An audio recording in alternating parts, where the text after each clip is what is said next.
결국 삼성바이오로직스가 글로벌 1등이 되는 순간 글로벌 스탠다드가 되는 거고, 이제 충분히 시장의 레퍼런스를 만들어낼 수 있는 회사가 되고, 그때쯤 됐을 때 삼성바이오로직스가 소부장 국산화를 통해서 자신들의 영업 마진의 운신의 폭을 조금 더 넓혀서 글로벌 경쟁자들을 조금씩 시장에서 배제하는 모습을 나타낼 것으로 저는 생각을 하고 있고요.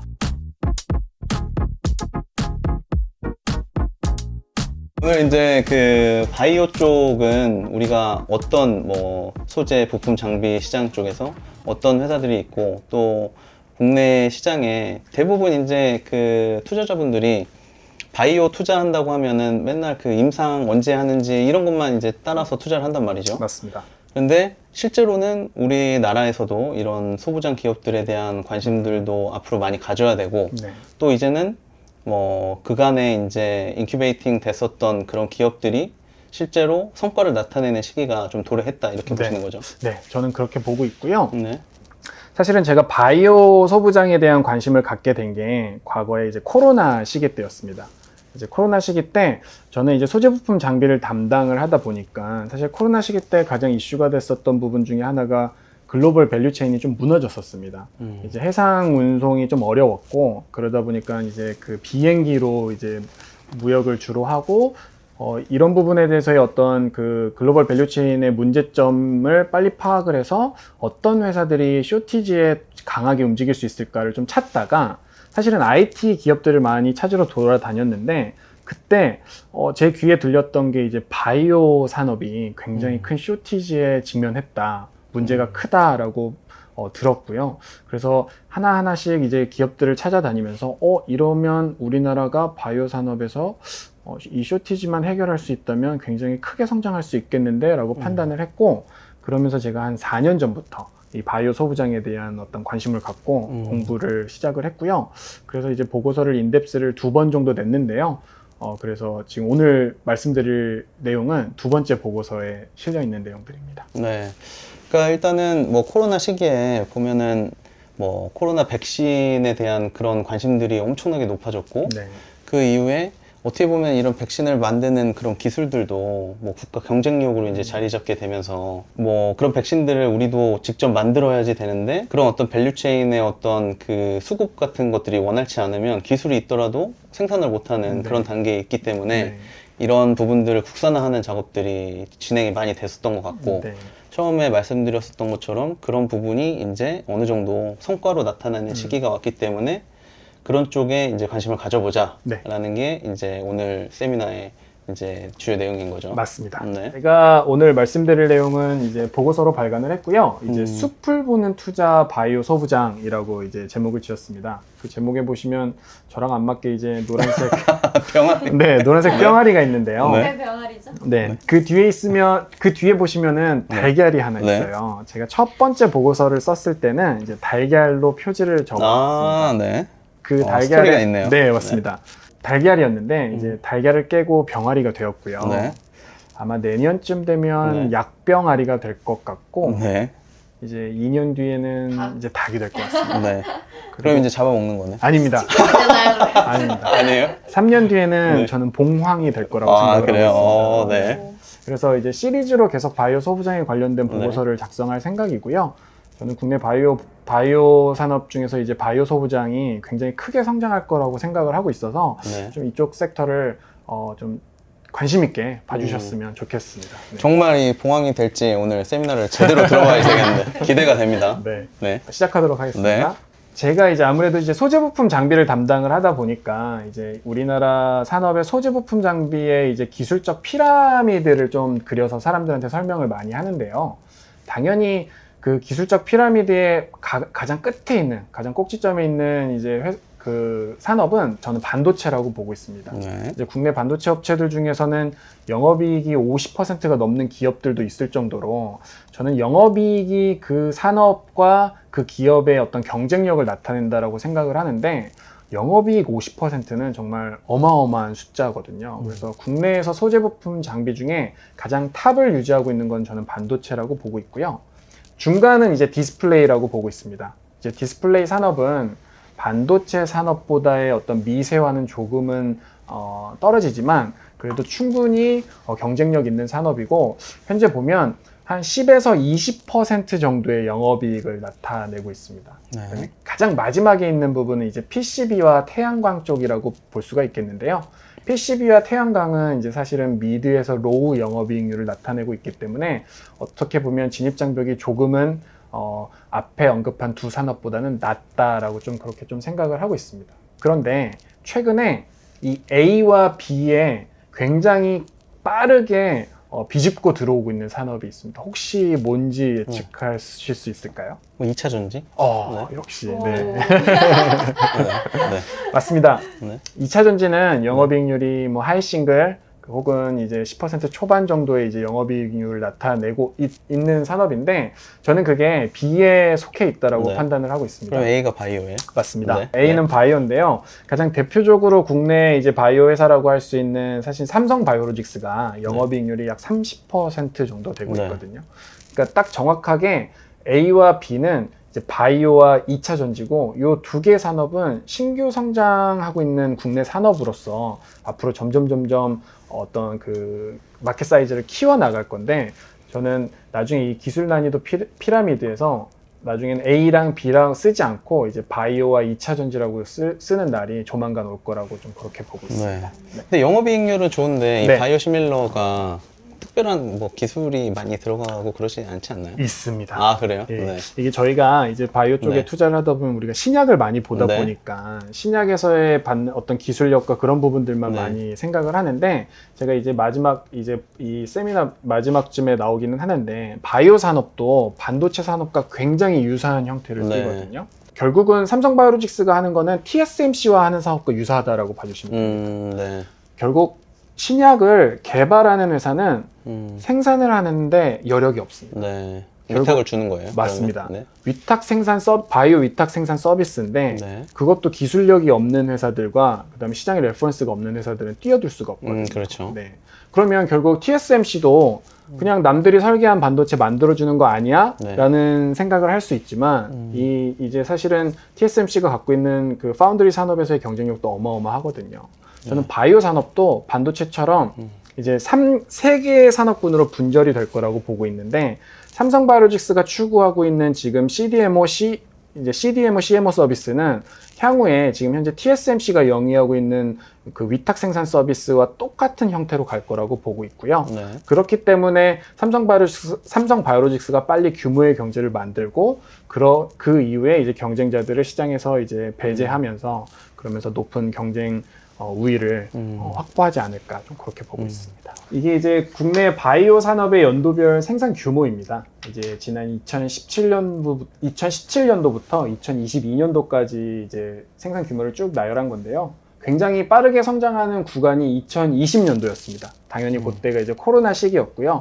코로나 시기 때 글로벌 바이오 산업이 다 폭발적으로 팽창을 했는데 우리나라도 똑같이 그런 모습을 나타냈고 그러한 성장 흐름이 지금까지도 유지가 되고 있다라고 봐주시면 되고요. 그 밑에 있는 테이블은 이제 국내 바이오 산업 생산 규모입니다. 국내 이제 바이오 산업을 어떤 것들로 정의하고 그들의 시장 사이즈가 어떤 건지를 이제 나타내는 테이블인데요. 제가 이제 음영 처리를 한 부분이 이제 바이오 서비스, 그러니까 아까 말씀드렸던 위탁 생산과 그 다음에 바이오 분석 서비스를 해주는 것이죠. 근데 대부분은 위탁 생산이라고 봐주시면 되는데요. 이쪽의 시장의 성장이 굉장히 가파릅니다. 보시면 지금 국내 바이오 산업 생산에 대한 어떤 시장 규모대로 지금 나열을 해놓은 부분인데요. 바이오 서비스는 지금 5등으로 있지만 실제로 시장 크기는 네, 5등으로 시장 있지만 크기는 5등으로 네. 있지만 증감률을 보시면 굉장히 빠르게 성장을 하고 있고요. 30% 넘게 증가했네요. 네, 맞습니다. 오히려 1등과 2등은 1등, 2등 산업군은 지금 정체가 되어 있는 상황이거든요. 1등, 2등 사업군이 지금 바이오 의료기기 그리고 바이오 식품 부분, 네, 바이오 의료기기와 네, 바이오 식품 부분, 바이오 의약 부분입니다. 네, 바이오 의약 부분, 바이오 네, 의약 네, 부분이 네, 24%, 네, 네, 네, 네, 네, 바이오 맞습니다. 의약 부분, 네. 그들은 이제 자연 성장이나 혹은 조금 역행하는 그런 모습을 나타내고 있는데 바이오 서비스는 32%라고 하는 굉장히 경이로운 숫자로 성장을 하고 있어서 이쪽에 대해서 우리가 관심을 가져야 된다고 생각을 하고 있고요. 네. 다음 페이지에 보시면 이제 수출 상위 10개 품목입니다. 이제 바이오 산업 내에서 국내에서 소비하는 게 아니라 이제 해외로 수출하는 상위 10개 품목인데요. 1등과 2등이 아까 저희가 확인했던 그 바이오 의료기기와 바이오 의약품인데 네. 보시면 증감률이 바이오 의료기기 같은 경우에는 전년 대비 15% 정도 하락을 했고요. 그 이유는 이제 코로나 때 우리가 사용했던 이제 그 코로나 그 진단 키트 네. 그 부분이 이제 수출이 이제 조금 줄어들면서 하락하는 모습을 나타냈는데 네. 놀라운 부분은 바이오 서비스 위탁 생산 쪽이 100% 성장을 했습니다. 네. 100% 성장이라는 건 저는 사실은 보기 쉽지 않은 숫자라고 생각을 하고 있고요. 네. 결국 바이오 서비스 부분이 조만간 우리나라 수출 쪽에서는 저는 1등을 조만간 따라잡을 거라고 생각을 하는데 그 이유는 우리나라의 가장 대표적인 회사라고 할 수 있는 삼성바이오로직스와 셀트리온, 특히 삼성바이오로직스가 공격적으로 공장을 증설하고 있습니다. 최근에 그 인천 송도에 가보시면 삼성바이오로직스의 1캠퍼스와 2캠퍼스가 있는데 1캠퍼스는 1, 2, 3, 4 공장이 되어 있고요. 그 다음에 2캠퍼스는 5, 6, 7, 8 공장이 만들어질 겁니다. 현재 4공장까지 잘 돌아가고 있는 상황이고 5공장을 지금 건설 중인 상황인데 삼성바이오로직스는 이제 2캠퍼스에 이어서 향후에는 이제 3캠퍼스까지 이제 송도에다 지을 좀 계획을 좀 보유하고 있는 상황이라서 이쪽이 얼마나 빠르게 성장하고 있는지를 그들이 공장을 얼만큼 공격적으로 짓는지를 통해서 간접적으로 아니 직접적이라고 얘기할 수 있겠네요. 직접적으로 저희가 확인해 볼 수가 있습니다. 그러면 이 캠퍼스 같은 경우에는 언제부터 이제 가동이 시작되는 거예요? 이 캠퍼스 5공장은 네. 이제 내년 2025 6월부터 이제 램프업이 될 가능성이 네. 있고요. 네. 그리고 이제 그 이후에 6, 7, 8 공장이 아마 차례차례 지어질 것으로 그렇게 보여지고 네. 있습니다. 네. 이렇게 공격적으로 추진하는 이유가 있을까요? 제가 예상하건데요. 결국 삼성이라는 그룹은 과거에 반도체 산업을 통해서 빨리 규모의 경제를 만들고 그 규모의 경제에서 높은 어떤 경쟁력을 확보한 이후에 치킨 게임을 통해서 경쟁자들을 배제하고 나머지 시장을 확보했던 경험이 있습니다. 그리고 그거를 가장 잘하는 기업입니다. 그러다 보니 이 사실은 바이오 의약품을 생산하는 것도 결국은 제조업이거든요. 결국 반도체와 같은 제조업이라고 놓고 봤을 때 삼성바이오로직스가 반도체에서 성공적이었던 그런 그 전략을 이 CDMO 산업에서도 똑같이 적용하고 있는 게 아닌가 저는 그렇게 생각을 하고 있습니다. 네. 뭐 요즘에 시장 상황도 어떻게 보면은 뭐 미국에서 중국산 바이오 시뮬러 제품들을 뭐 규제하거나 네. 뭐 관세를 많이 매기는 쪽으로 가닥이 잡힌 것 같아서 네. 국내 시장 상황은 상당히 이제 글로벌적인 상황은 네. 상당히 좋은 그런 모습을 보여주고 있다라고 네. 할 수가 있을 것 같은데요. 굉장히 좋습니다. 네. 사실은 제가 작년에 그 바이오소부장 인덱스 보고서를 처음 썼을 때 그때 이제 반도체 이슈가 너무 불거지면서 이게 조만간 바이오 쪽으로도 좀 퍼지겠다라고 그 생각을 당시에 했었습니다. 이제 네. 뭐 일본에서 이제 네. 그 뭐 어떤 뭐 장비 같은 것들을 수출을 안 해준다고 네, 해서 네. 뭐 국내 이제 IT 소부장 쪽에 투자를 많이 해야 된다. 네, 네. 정부에서 뭐 강력하게 얘기가 나왔었죠. 네, 맞습니다. 그랬었습니다. 네, 그런 게 이제 네. 바이오 쪽으로도 이어질 수 있다고 그때 생각하셨던 거고. 네, 네, 네. 그리고 사실은 이제 제가 뒤에서 말씀드릴 건데 중국이 생각보다 바이오 산업에서의 경쟁력이 높습니다. 그렇죠. 네, 네. 그래서 그 부분을 미국이 이제 좀 걱정을 하고 있고요. 그러다 보니까 미국은 중국이라는 국가를 바이오 산업 내에서 배제하려는 노력을 지금 아마 강력하게 드라이브를 걸 것 같아요. 네. 그래서 아까 말씀해 주셨던 바이오 시큐 액트가 이제 1월 달에 이제 발의를 준비를 했고 이제 5월 15일 날 이제 처리가 일부 됐는데 그런 부분들이 국내 바이오 산업에 굉장히 호재다라고 그렇죠. 좀 그렇게 판단을 하고 있습니다. 네. 그 밑에 있는 테이블을 조금 보시면 이제 바이오 산업 직무별 인력 현황에 대해서 나타나 있습니다. 여기 보시면 다른 제조업과 다른 특이점이 있습니다. 대표님 혹시 무엇인지 알 수 있을까요? 연구직이 생산직보다 그 성장하는 속도가 더 빠릅니다. 연구직이 네. 생산직보다. 네. 네. 이게 제조업인데 네. 생산직보다 연구직의 네. 성장 속도가 더 빠릅니다. 근데 저는 네. 그럴 것 같은데 왜 네. 생산직은 계속적으로 자동화가 되고 네네네. 뭐 사람들이 많이 필요가 없으니까 네네. 당연히 연구직이 더 많지 않을까요? 아, 근데 이제 사실 다른 산업들을 놓고 네. 비교해 봤을 때는 사실은 이게 굉장히 조금 유니크한 부분이 있고요. 다른 산업도 최근에 생산직 근로자들이 많이 좀 줄어들고 있지 않나요? 아니요, 근데 전체에서 네, 알겠습니다. 네.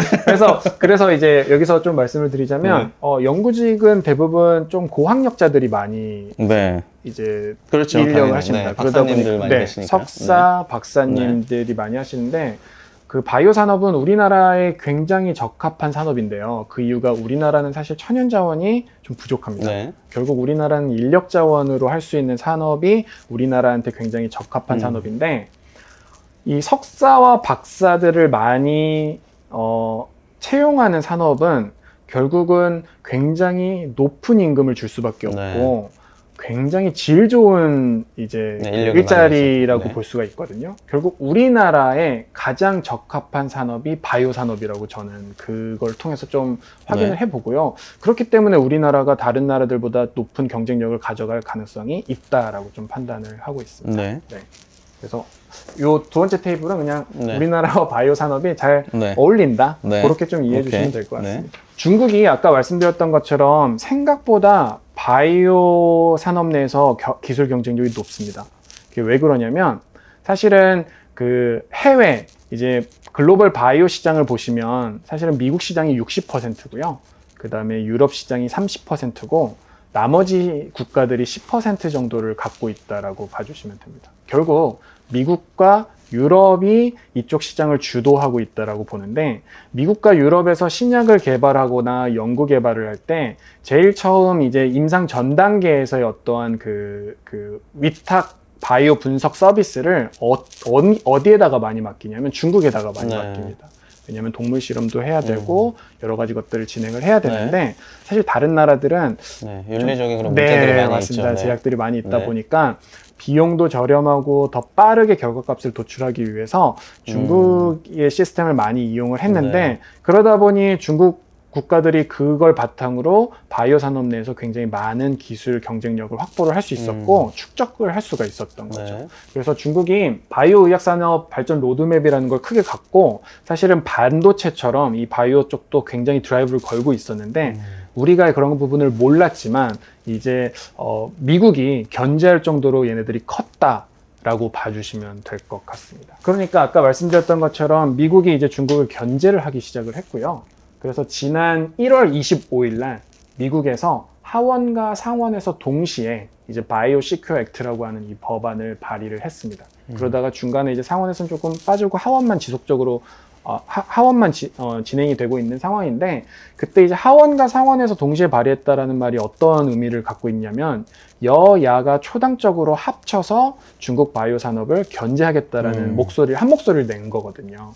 그래서 그 부분이 되게 중요한 포인트이고 결국은 지금 우리가 반도체 산업 내에서 미국과 중국이 G2로서 굉장히 경쟁을 하고 있고 미국이 중국을 억압하고 있다는 걸 우리가 확인을 언론을 통해서 지속적으로 확인할 수가 있는데 사실 바이오 산업 내에서는 그런 부분을 자세하게 설명해 주시는 어떤 언론은 많이 찾아보긴 힘들고요.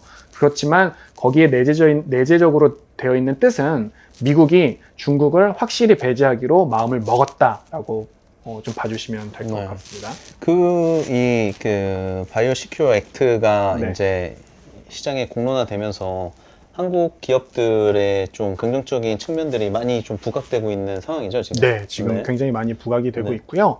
관련 기업들이 주가가 조금 상승을 나타내는 네. 모습을 보여주고 있습니다. 네. 미리 좀 그런 것들을 알고 증설도 뭐 선제적으로 시행을 하고 그런 것 같기도 한데. 네. 네. 근데 제가 판단했을 때는 바이오 시큐어 액트가 나올 거라고 네. 좀 그러니까 예측한 중국을 사람들은 좀 규제를 하겠다라는 네, 그런 네. 시그널들이 있었으니까. 네, 네, 맞습니다. 그런 부분 네. 때문에 제가 생각했을 때 삼성바이오로직스가 가장 공격적으로 이 공장을 짓고 있는 게 사실은 그게 아니었을까 네. 저는 생각을 좀 하고 있습니다. 지금 보면은 뭐 중국산 제품들을 뭐 조선이라든지 철강, 뭐 네. 반도체, 뭐 네. 그런 첨단 산업들에 대해서 전체적으로 다 규제를 하고 뭐 바이오뿐만 아니라 네. 여러 부분에서 이제 그런 규제들이 나오면서 네.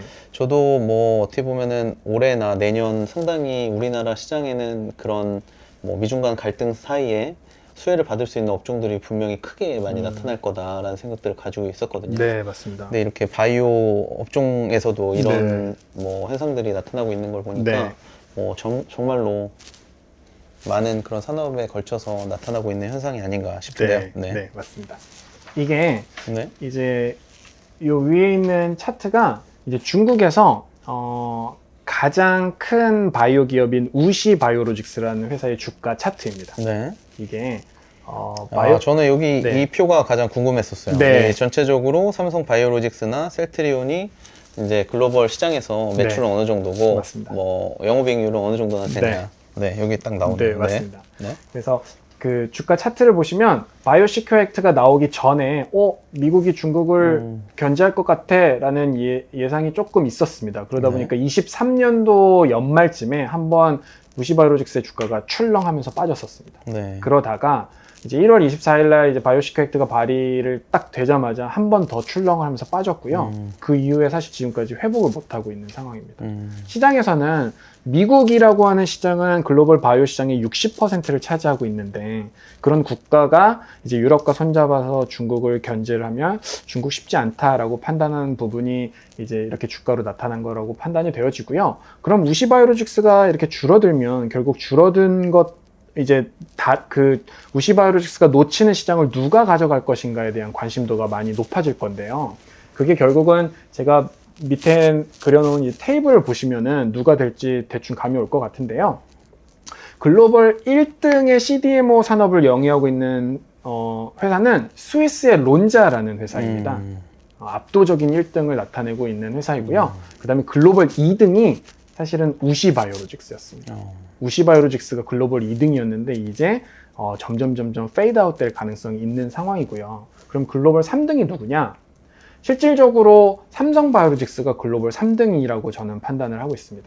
그리고 이제 미국의 캐털랜트가 4등, 그 다음에 후지필름, 일본의 후지필름이 5등이라고 봐주시면 되는데, 사실 여기서는 4등과 5등은 조금 의미가 없다라고 다른 산업을 많이 영위를 네, 하는 회사니까요. 맞습니다. 네. 의미가 없고 결국 1, 2, 3등의 싸움인데, 네. 2등인 우시바이오로직스가 이제 페이드아웃이 되면 결국은 삼성바이오로직스가 그 2등의 자리에 올라갈 거라고 보고 있고요. 저는 올해 연말쯤이 되면 이제 삼성바이오로직스가 글로벌 2등이 될 거라고 좀 그렇게 좀 판단을 하고 있는 상황입니다. 네. 그러면 글로벌 2등이 됐는데 1등과의 격차가 좀 너무 크지 않느냐라고 좀 그렇게 볼 수 있는데요. 그렇기 때문에 삼성바이오로직스가 지금 이 캠퍼스를 굉장히 빨리 짓고 있는 거고요. 5공장이 완공이 되면 그때는 이제 삼성바이오로직스가 캐파 측면에서는 글로벌리 가장 큰 캐파를 갖게 되는 상황이다 라고 좀 그렇게 보면 될 것 같고요. 그 다음 페이지는 이제 저는 아무래도 IT의 뎁스가 있다 보니까 사실은 IT를 기반으로 놓고 바이오 산업을 좀 쳐다봤습니다. 사실 반도체 산업도 크게 세 개의 산업군으로 구분을 할 수가 있거든요. 이제 우리가 가장 대표적으로 팹리스라고 하는 반도체를 설계만 하는 산업이 있습니다. 이제 가장 대표적으로 우리가 알고 있는 그 기업이 엔비디아 같은 회사, 최근에 가장 이슈가 되고 있는 엔비디아 같은 회사가 이제 팹리스, 이제 반도체를 설계만 하는 회사죠. 그리고 반도체에서도 이제 이 설계되어 있는 반도체 칩을 전문적으로 위탁 생산해주는 이제 파운드리라고 하는 산업군이 있습니다. 우리가 잘 알고 있는 가장 대표적인 회사는 대만의 이제 TSMC라는 회사가 있습니다. 그리고 이제 종합반도체 업체라고 부르는데요. 이제 생산과 설계를 같이 하고 있는 회사들인데요. 대부분 메모리 반도체 업체들이 이 종합반도체 업체들이고, 가장 대표적인 회사는 삼성전자, 그 다음에 인텔도 이 종합반도체 업체에 뛰어들고 있습니다. 네. 최근에 이제 생산도 하니까요. 네, 맞습니다. 근데 잘 보시면 아시겠지만 과거에 반도체 최고의 기업은 인텔이었습니다. 그렇죠. 압도적이었습니다. 지금도 사실 미국 반도체 산업의 자존심이라고 할 정도로 기술력도 많이 있고 그런 회사인데, 인텔이 동시에 여러 가지를 다 해서 다 성공하려고 노력을 했거든요. 근데 반도체라고 하는 산업은 굉장히 많은 자본과 굉장히 많은 인력들을 굉장히 많은 시간 동안 사용을 해야지만 어떤 결과값이 도출되는 산업이라, 사실은 하나의 기업이 이 구분되어 있는 팹리스, 파운드리, 종합반도체를 다 잘할 수는 없습니다. 그렇기 때문에 각각의 산업의 분절되어 있는 산업군에서 1등이 그 시장을 주도하는 그런 산업으로 성장을 했는데 저는 바이오 산업도 반도체와 유사하다라고 보고 있거든요. 그 이유가 우리가 신약을 하나 개발하는데 엄청난 많은 시간과 그 다음에 자본, 그 다음에 인력이 필요해서 신약을 개발한 회사들이 이거를 직접 생산해서 시장에 유통시키는, 사실 저는 그 부분이 좀 많이 어렵다라고 생각을 하고 있고요. 그러다 보니 바이오 산업도 신약만 전문으로 개발하는 이제 바이오텍이라는 기업들이 나오고, 그 다음에 이제 위탁 생산하는 삼성바이오로직스와 스위스 론자가 영위하는 이런 CDMO, CMO 사업을 하는 위탁 생산 업체들, 그 다음에 개발과 생산을 일부분 동시에 같이 하는 빅파마들이 나올 것으로 저는 그렇게 보고 있고요. 그렇다면 우리나라가 여기서 과연 바이오텍에서의 어떠한 가능성을 놓고 봤을 때 성공할 가능성이 있을까? 향후에 뭐 30년, 40년 뒤에는 저는 성공할 가능성이 있다라고 보지만 단기적으로는 저는 조금 어렵다라고 판단을 하고요. 네. 그렇다면 우리나라가 가장 잘하는 건 결국은 위탁 생산 쪽이고 CDMO 쪽인데, 여기서 1등이 되면 결국 반도체 산업 내에서 TSMC와 같은 회사가 될 수 있다라고 판단을 했고요. 저는 삼성도 저와 같은 생각을 갖고 CDMO 산업에서의 공격적인 투자를 지속적으로 진행하고 있는 게 아닌가, 저는 좀 그렇게 좀 생각을 하고 있습니다. 그러면 삼성이 과연 가능성이 있을까? 네, 저는 가능성이 있다고 보는데요. 이게 이제 글로벌 CMO, CDMO의 이 EBITDA 추이를 나타낸 건데요. 여기서 보시면 아실 수 있다시피 22년도, 23년도 둘 다 40% 이상을 나타내는 거는 삼성바이오로직스밖에 없습니다.